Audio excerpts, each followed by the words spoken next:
Hoje estamos aqui para falar um pouco mais sobre os temas bullying e paz. Olha agora. Queríamos fazer algumas perguntas para Joana e Maria.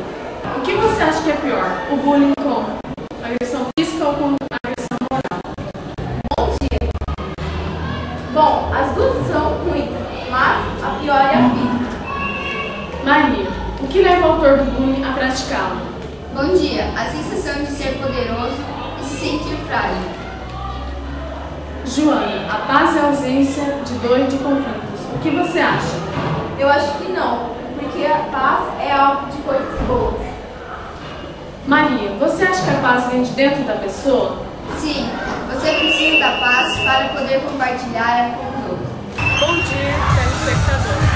Hoje estamos aqui na Praça Billy Bart, onde está acontecendo o primeiro passeio científico, que tem como objetivo promover a paz e arrecadar alimentos que depois serão distribuídos para as famílias carentes. Qual o motivo que te trouxe aqui para a Billy Bart hoje?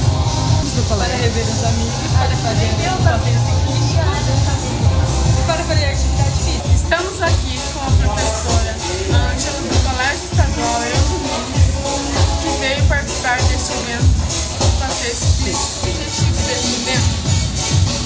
O objetivo desse evento é reunir um número de pessoas consideráveis, as quais vão ao mesmo tempo estar fazendo uma atividade física e participando de um evento, o qual leva as pessoas a refletirem sobre a cultura da paz.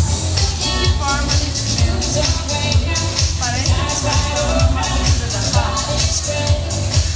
Eu acredito que esse evento ele contribui, pois ele reúne diversos públicos, jovens, crianças, idosos, os quais todos, além de praticar